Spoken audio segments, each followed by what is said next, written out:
Ang manalangin, ikaw mismo. Pag may problema ka, meron kang anumang alalahanin, ikaw ang mananalangin, hindi ang sino ba man ang mananalangin para sa iyo. Basahin natin ang 4:6 ng Filipos.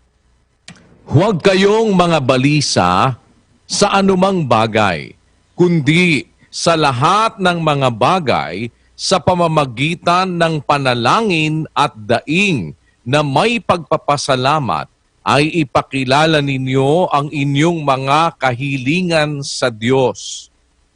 Kung ano yung kahilingan mo sa Diyos, ikaw ang mananalangin.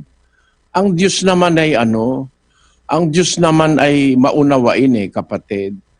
Mananalangin ka lang sa pangalan ni Hesukristo.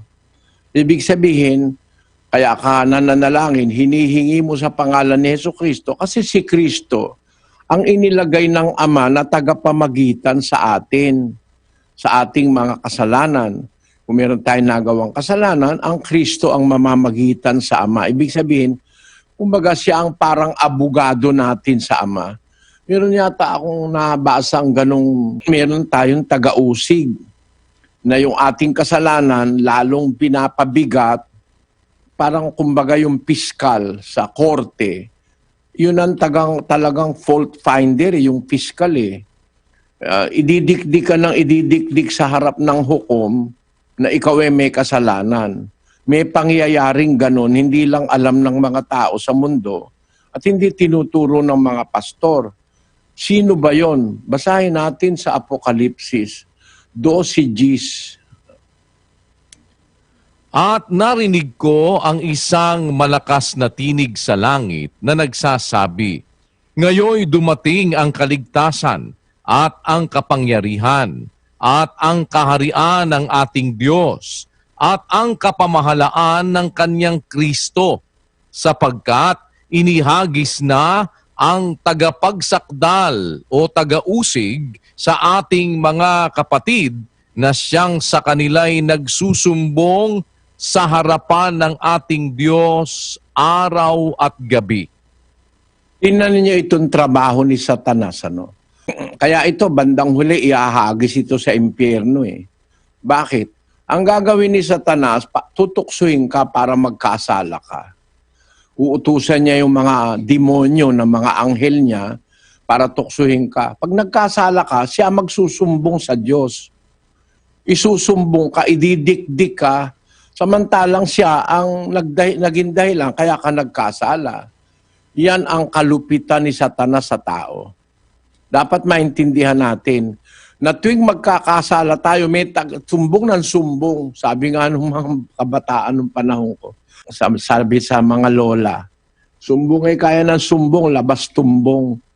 Ang ibig sabihin, mayroong taga-usig tayo sa Diyos, parang piskal, na siya na nga ang gumawa na tayo'y nagkasala, nanukso, tapos isusumbong tayo. Doon natin kailangan ang Panginoong Hesus. Ang Panginoong Hesus ang nagpapagaang ng ating kasalanan. Ang unang-unang dahilan, kaya siya nagsakripisyo, namatay siya sa krus dahil sa ating kasalanan. Sinabi ni Pablo yan sa taga-Korinto na sa 15:3, basahin natin kapatid na Daniel. Sapagkat ibinigay ko sa inyo, una sa lahat, ang akin namang tinanggap, na si Kristo ay namatay dahil sa ating mga kasalanan, ayon sa mga kasulatan. Ayon, siya ang namatay para sa ating kasalanan. Kaya kung magkakasala tayo, meron tayong abogado na nagtatanggol sa atin laban sa pagdidiin ni Satanas, idinidiin tayo sa Diyos, pinagtatanggol tayo ni Kristo. Siya ang ating tagapamagitan. Kaya sa punto na yan, kapatid na Mark, hindi mo kailangan ng tagapanalangin para ikaw mag-prayer request. Walang mas mabuting panalangin kundi ang panalangin ni Kristo. Pag ikaw ay lingkod ni Kristo, ipagtatanggol ka niya sa Ama sa ilalim ng pag-uusig ng demonyo at ni Satanas. Kahit idikdik ka ng idikdik, hindi sila mananalo kasi si Kristo na nga ang tagasagip natin dahil siya na nga ang namatay para sa ating kasalanan. Para ikaw ay mag-prayer request, parang binabaliwala mo ang pamamagitan ni Kristo. Sino gusto mo?